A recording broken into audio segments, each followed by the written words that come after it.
Minha mamãe não me ama. Quando eu falo sobre esse assunto, eu gosto muito de usar aquela história citada logo no começo do Máfia 3, onde aquele amiguinho traidor lá do Lincoln Clay pergunta a ele qual foi a coisa mais escrota que ele viu na Guerra do Vietnã, porque o Lincoln serviu na Guerra do Vietnã, né? E aí ele fala que foi uma vez quando ele estava fazendo uma operação de resgate numa certa vila vietnamita e teve uma mulher que estava subindo no navio onde eles estavam fazendo o resgate e ela tinha um porco numa coleira e uma criança no colo. E aí o oficial, né, um dos guardas, disse o seguinte: moça, você só pode levar um item. Você vai ter que se desfazer do porco. Daí ela jogou a criança na água. Todo mundo pulou na água, obviamente, para salvar a criança. E depois foram interrogar a mulher. Por que ela fez isso? E sabe o que a mulher respondeu? Ela disse: eu sempre posso ter outra criança, mas eu não sei quando é que eu vou comer de novo. Qual é a moral dessa história? A moral da história é que o feminino sempre prioriza a si mesmo antes da cria. E a cria só é priorizada quando ela está em boas condições, quando ela está sendo provida e protegida. Se a criança não for uma ferramenta formidável para garantir a provisão e proteção dela, então para ela a cria não tem tanta validade assim, ou nenhuma. Por quê? Porque vocês têm sempre que lembrar que na evolução, na seleção natural, o primordial sempre foi a sobrevivência e depois a manutenção da espécie. Conceitos morais e éticos são uma construção que veio muito depois do nosso instinto. É uma coisa inorgânica. Pelo menos é o que a neurociência nos diz. A moral e a ética são conceitos oriundos da nossa consciência. Para o coletivo feminino, e eu digo isso porque não é uma mulher específica ou a maioria das mulheres, o coletivo feminino em geral. Isso significa que todas as mulheres têm essa cabeça. Por quê? Porque é uma questão de memória genética, é algo programado no cérebro delas. Então, para todo o coletivo feminino, a cria é só uma ferramenta e o útero dela é muito mais valioso do que qualquer outra coisa. É por isso que as mulheres são tão egocêntricas e tão narcisistas em geral, porque elas sabem que elas detêm toda a propriedade reprodutiva da nossa espécie. Isso principalmente porque nós, diferente de muitos mamíferos, temos uma organização social, vamos dizer assim, mais tribal, não é? Fora o dimorfismo sexual também, mas isso é um assunto para outro momento. Então não é tão comparável assim com outros mamíferos. Não dá para comparar com lobos, por exemplo, que do filo, se não me engano, canino, né? É que eu não lembro essas ondas de taxidermia mais.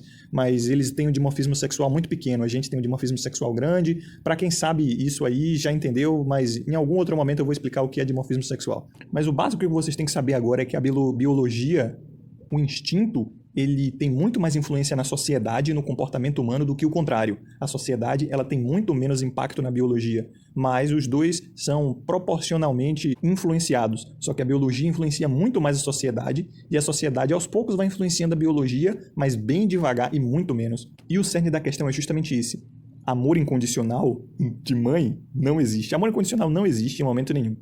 Só o amor de Deus mesmo. Mas o amor de mãe, meu parceiro, que é que todo mundo acha que é amor incondicional, também não existe. O mais próximo do amor incondicional humano é o amor paterno mesmo, mas isso é uma outra explicação. E, novamente, é uma observação básica de ambiente, um empirismo básico. Você vê aí, o próprio IBGE nos diz que mais de 90% dos casos de alienação parental são feitos por mulheres. Vocês podem fazer essa pesquisa rápida. Eu acho que é um número próximo a esse. Eu não sei se é tão gritante quanto 92%, mas eu tenho quase certeza que é acima de 80%. É um número assim, óbvio, entendeu? Até porque são elas que ficam com a guarda da criança, justamente porque é necessário. Se elas não tiverem a criança, elas não vão ter uma ferramenta, tá ligado? De alienação, uma ferramenta para forçar o homem a dar ela mais recursos. Até porque é com a guarda da criança que elas ganham a pensão, né? Então vocês veem, a raiz de todo o comportamento humano, principalmente o feminino, que é mais instintivo e mais primitivo, tem origem na seleção natural e na evolução. Você não precisa ser nenhum gênio para chegar a essa conclusão. Isso significa que uma mulher ausente numa sociedade significa um útero a menos. Uma mulher humana, saudável,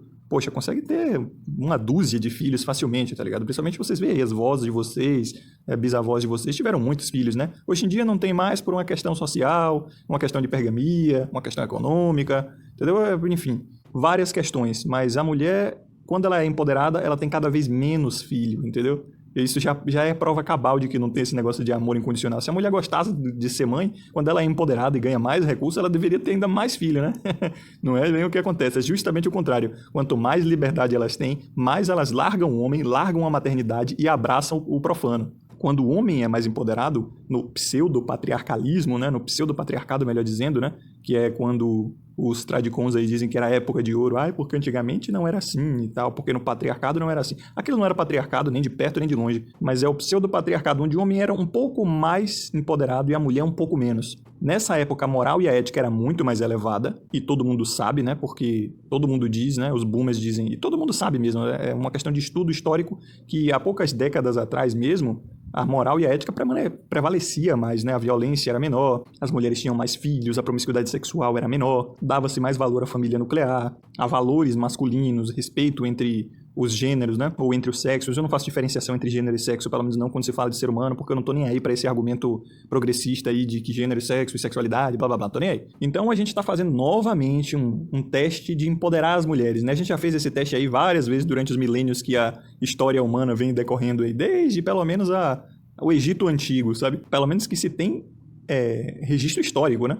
Porque pode ter certeza que essa putaria aí vem já há milhões de anos. Então a gente fez isso no Egito Antigo, a gente fez em Grécia e Roma, a gente fez no período medieval, a gente está fazendo agora, desde a Revolução Industrial. E aí a gente está tendo a conclusão, né? Quanto mais elas são empoderadas, pior a sociedade fica. É mais gasto, é mais promiscuidade, é menos moral e ética, é mais violência, é menos natalidade. Enfim, é quase tudo de ruim, né?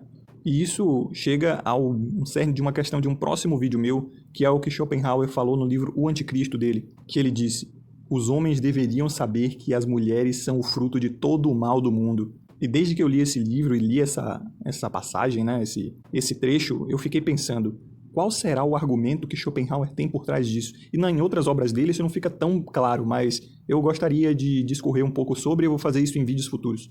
No mais, até a próxima.